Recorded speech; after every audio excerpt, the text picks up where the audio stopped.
StudyIQ IAS अब तैयारी हुई affordable. Hello, namaskar, namaskara, namaskaram, namaskar. My name is Pooja Dwivedi. Welcome to my class, The Daily Current Affairs. If you're new to this channel, I would like to give you a gist. What do I actually do here?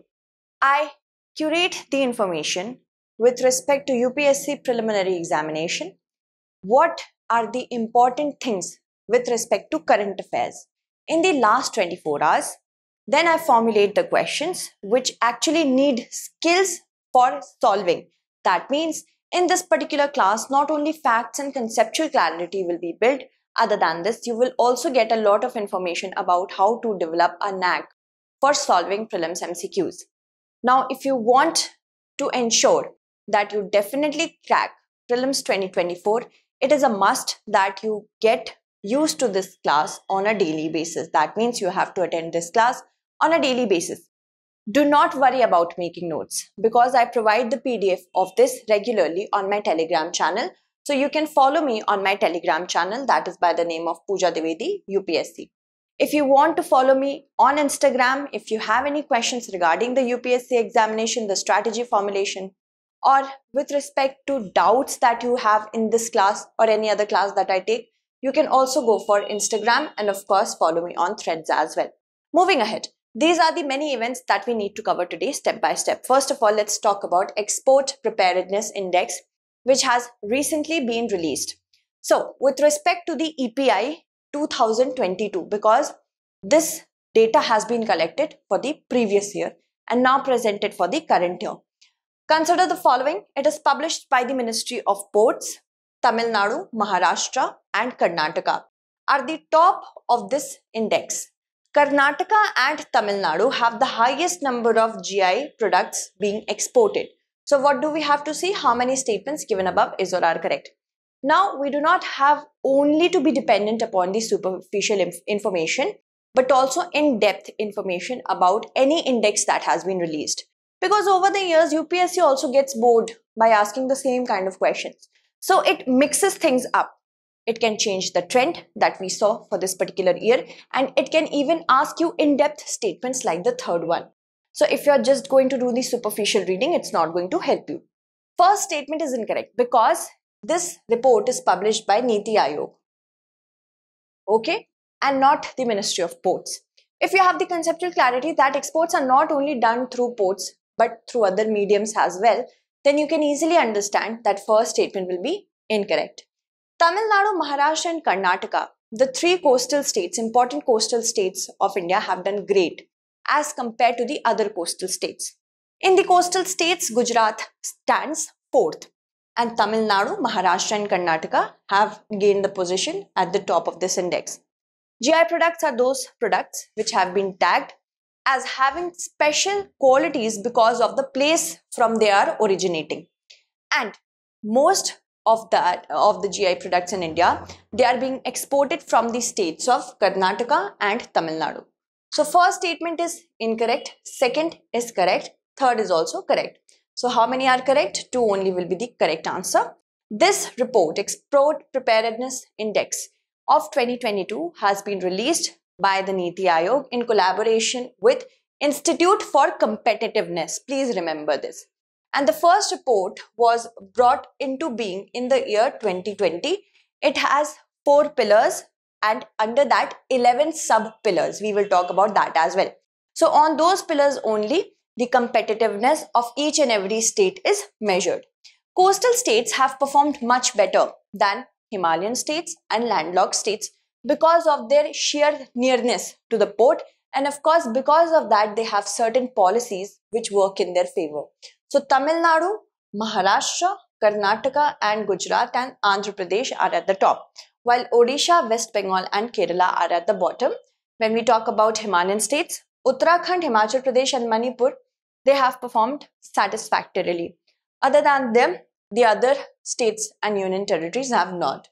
When we talk about landlocked states, Haryana, Telangana, Uttar Pradesh. Uttar Pradesh is one of the positive outliers of the landlocked states.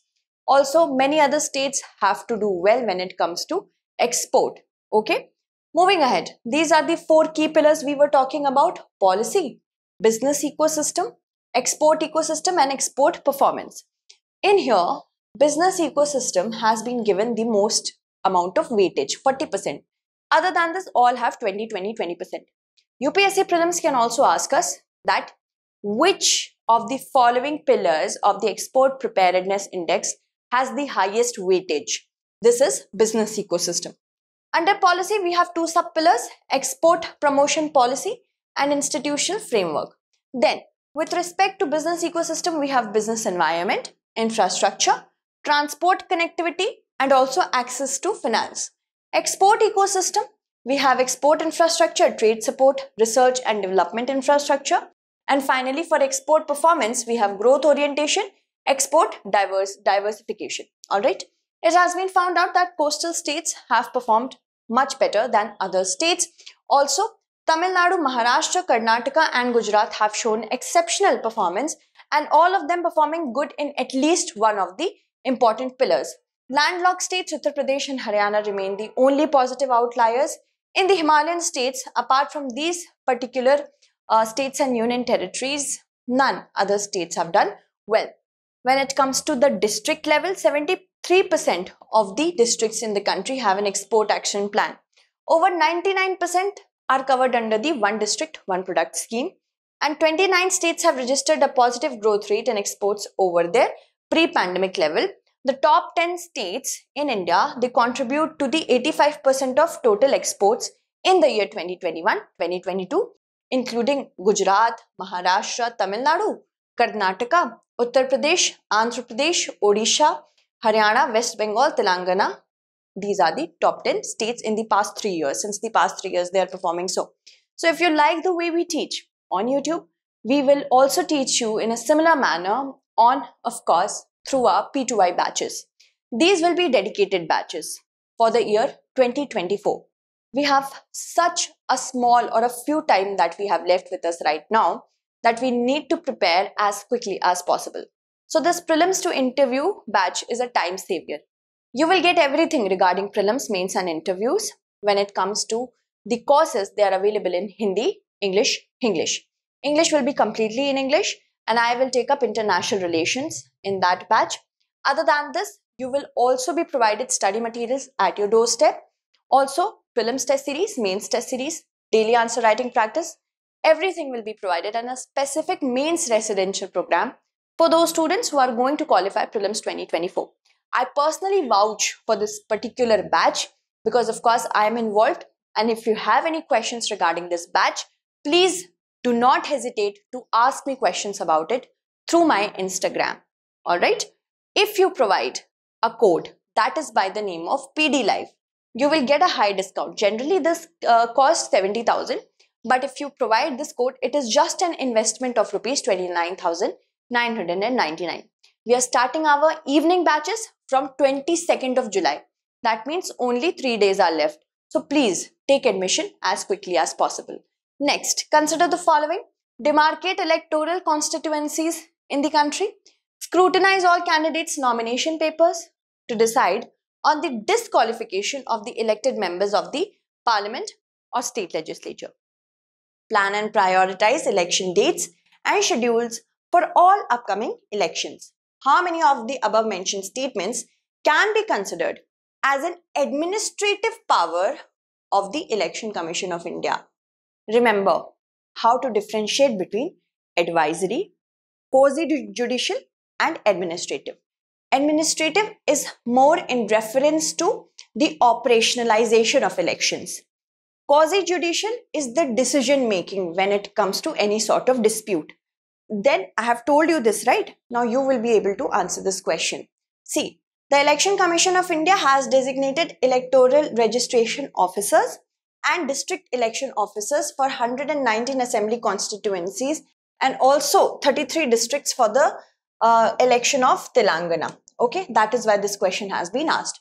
So remember that we have to demarcate between or differentiate between quasi-judicial function over here, because I have already told you what is it when it comes to resolving disputes, and operational functions or administrative functions. So demarcate electoral constituencies in the country. Yes, it is an administrative function of the Election Commission of India. Scrutinize all candidates' nomination papers. This is also an administrative function. But when it comes to deciding on disqualification of the election, isn't it resolving disputes? So when that is with respect to resolving disputes, it is quasi-judicial. It doesn't come under the function of administration. And then plan and prioritize election dates and schedule for all upcoming elections. So many of the students may get nervous, and if you haven't read this particular statement carefully, you can mark all of them as functions of the ECI. But we have to differentiate between the administrative and the non-administrative one. So only one here is non-administrative, that is the third one, because this is quasi-judicial. And first, second and fourth, these are the administrative ones. So 3 only will be the correct answer. Election Commission of India is an autonomous constitutional body which came into existence on 25th of January 1950 through the constitution only. Its secretariat is at New Delhi, and it takes care of direct elections and indirect elections. Direct elections include Lok Sabha elections, Rajya Sabha and state legislative assembly elections. Indirect ones include president and vice president's elections. Then, if we talk about other sort of elections, that is municipal and panchayat elections, this is not the job of the Election Commission. It is with respect to State Election Commission. The Part 15 of the Constitution, which takes into consideration Article 324 to Article 329. This is the part that deals with the Election Commission of India. And before 1989, it was just a single member body, the Election Commission. But when the amendment came into being to reduce the age for voters by a large faction, and that was 18 years. So what happened? Workload increased. So after that, what happened? It became a multi-member body. So remember that the president from time to time may fix the number of members in the election commission, but chief election commissioner is at the head of it. President appoints the CEC as well as the election commissioner, and they have a fixed tenure of either 6 years. They reside in the office for either 6 years, or if they have completed 65 years of age. If I become the election commissioner at the chief election commissioner at the age of supposedly 64, but I can say I have 6-year tenure. No, I will complete 65 years in 1 year, right? So I will have to leave the office because, of course, whichever is earlier, either of the two, whichever is earlier, either you complete 6 years or you complete 65 years. They can also resign at any time and can be removed, but the removal process is similar to that of the Supreme Court judge by the Parliament. Very tricky questions can be made, so remember that. Also, administrative powers include demarcating electoral constituencies in the country, update and prepare new electoral rolls and enroll all eligible voters. This is administration. Plan and prioritize election dates and schedule for all upcoming elections. Scrutinize all candidates' nomination papers, and also election symbols and to all recognized parties is also given by the ECI. Right now, because of the problems at the NCP, this question can also be asked about the election symbols. List of positions which are appointed by the ECI, Chief Electoral Officer, District Election Officer, Returning Officer and Electoral Registration Officer. Please keep this in mind. Consider the following statements. In India, bituminous is the most commonly used type of coal for electricity generation in India. The highest grade coal, anthracite, is found in a very large quantity in Jammu and Kashmir. About 50% of the fuel in India is Gondwana coal, which is the oldest kind of fossil fuel. Okay, so how many statements given above is or are correct? We have to select the correct one.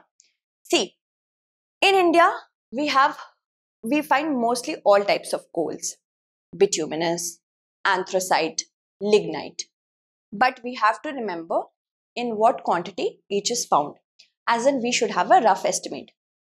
Just think from conceptual point of view, because we have mostly the reserve of low quality of coal. That is why we import coal most of the times. So this question, this concept will help you in solving this question. In India, bituminous is the most commonly used type of coal for electricity generation. This is definitely correct. Then, Highest grade coal is anthracite, contains a lot of carbon content and the quality is really great. That means it does not put out a lot of ash. It doesn't have a lot of moisture. So it is although present in Jammu and Kashmir, but it is in a very small quantity.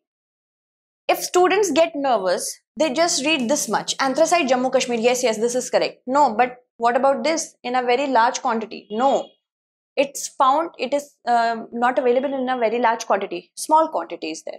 So first is correct, second is incorrect. We should also know which type of coal is used for electricity generation. Most commonly, it is bituminous. Then anthracite, I have already told you.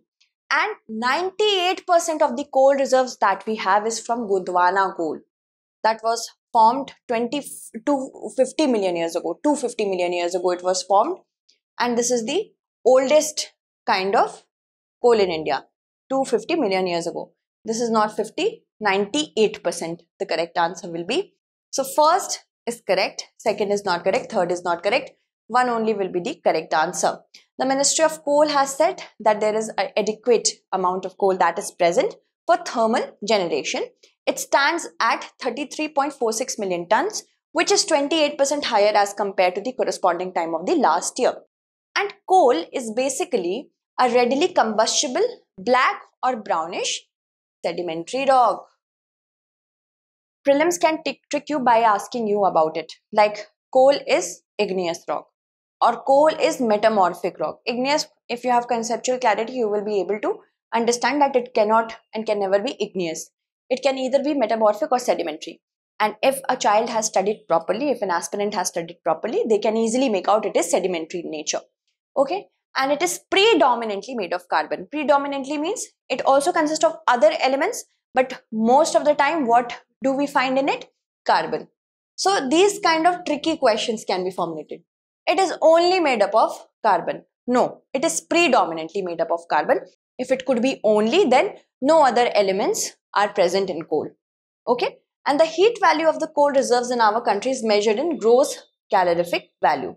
It is lower than the international coal reserves. We have to remember this line as well.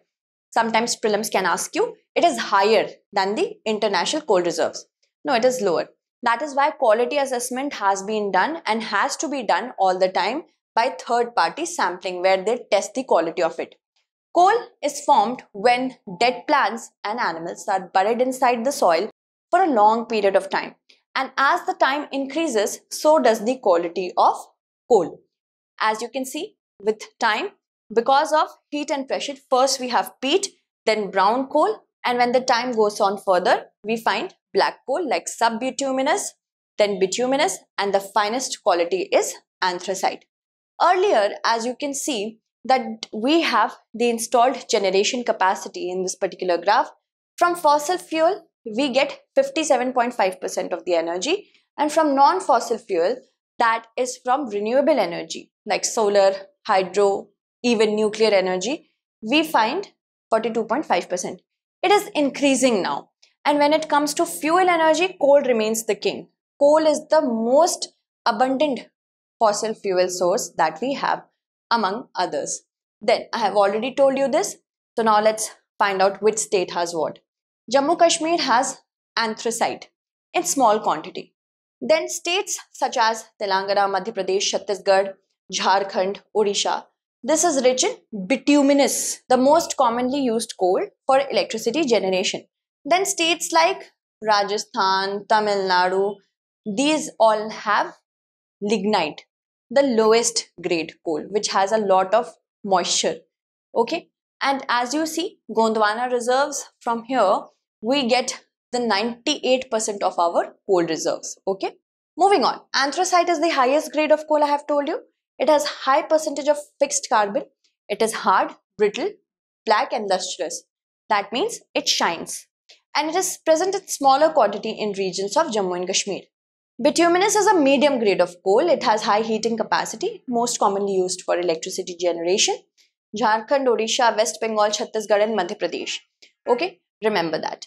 Then subbituminous, it is black in color and it is dull. It has a higher heating value than lignite. Lignite is the least grade coal, least carbon content, very moisturous. And Rajasthan, Tamil Nadu, Jammu and Kashmir. Jammu and Kashmir also has lignite, but in smaller quantities it has anthracite. Now it may seem that coal is used only for power generation, but no, steel production with help of coking coal, here also coal is used. Synthetic fuel by gasification and coal liquefaction in alumina refineries, paper manufacturing, chemical and pharmaceutical industries as well. And as you can see, United States in the entire world has the highest number of coal reserve, the largest number of coal reserve. Then we have Russia, Australia, China, and finally India. India stands 5th. In India, Jharkhand has the largest amount of coal reserve, which is followed by Odisha and then Chhattisgarh and so on, West Bengal as well. Okay, now let's move on and talk about this particular road run. We all know that India has to achieve net zero capacity by the year 2070. What is net zero? Net zero carbon emission doesn't mean that we are not going to emit carbon. It is going to be there, but we will balance it out by either capturing and storing it, by sequestering it with the help of forest sinks, or by some other technology. So, by the year 2023, we have crossed the mark of 175 gigawatt of renewable energy. This we have crossed. Then of course, by the year 2028, we are ambitious enough to achieve 410 gigawatt of renewable energy. By the year 2050, we have to double the energy consumption from current 7% to 14%. And finally, by the year 2070, we have to reach net zero capacity. India's electricity mix, as you see, in 2010, we were 84% dependent on coal, but by 2020, it was 77% not coal, fossil fuel. That includes coal as well. By the year 2020, we were 77% dependent on fossil fuel, 23% on renewable energy. And by 2030, we will make it 50-50. The 38th parallel is a latitude that separates USA and Mexico, Israel and Lebanon, Sudan and South Sudan, North Korea and South Korea. So this is a question, why has it been asked? Because a US national has been detained in North Korea after crossing the border. That is the demilitarized zone, which is a highly fortified area. This person who was going from North Korea to South Korea, he was detained by the army of North Korea and he is still in detention. He was doing it illegally, that is why. And this is one of the most fortified areas. And the 38th parallel is the parallel that has been reached through a series of war. And 38th degree parallel is the 38 degree latitude that separates North Korea from South Korea. So the correct answer will be, of course, North Korea and South Korea, option D. These kind of map related questions are dealt by me in the Map in News series or the classes. I have already taken 2 classes and I also gave a practice question for it. If you answer it correctly, I will put your name in the leaderboard as well. So maps, if you're finding any sort of problem, I do that in the Map in News series. Okay. Now, the UNESCO 1970 Convention is related to the prohibition of child labor, repatriation of cultural artifacts, protection of UNESCO sites in the time of armed conflict, women and domestic violence. Recently, the USA has returned a lot of artifacts that are made of terracotta mostly from North, South, Central India, many places. And this is the cultural repatriation. That means returning the colonial loot. So the correct answer to this question will be option B. Okay. And the 1970 Convention on the means of prohibiting and prevention of illicit import, export and transfer of ownership of cultural property. This is what it is. And state parties, we have that there are 143 state parties to it that have ratified this convention. And the state parties should take measures to prohibit and prevent the illicit trafficking of cultural property. This basically means colonial loot. And it provides a common framework for the state parties to work upon it. Prohibit and prevent the import, export and transfer of cultural property. The return and restitution of cultural property is also covered. That means Kohinoor should come back to India. It is in line with the Sustainable Development Goals defined in the United Nations 2030 Agenda. Specifically, if we talk about the articles, it is Article 7 and 13 of the 1970 Convention that provides that restitution shall take place. Now, I also provide in-depth analysis of major current affairs. So you can tune into the StudyIQ IS English channel to follow that as well. Recently, I have covered the Black Sea Grain Initiative when Russia pulled out of it. Moving on. So now let's look at the next question. The Remove Debris mission is a mission to tackle space debris or junk, which was developed with the help of NASA, European Union and JAXA, that is the Japanese Space Agency. The USA is responsible for the highest number of space debris. The Kessler effect explains the domino impact that the collision of space debris can have on functional satellites. So we have to see how many are not correct. This question has been asked because allegedly a space debris was washed ashore the Australian coastline. Most of the debris that comes into the atmosphere of the Earth, they burn away. Sometimes they make their way all through the land or the water base. So space junk or space debris is made up of dead satellites, spare rocket parts which are not in use.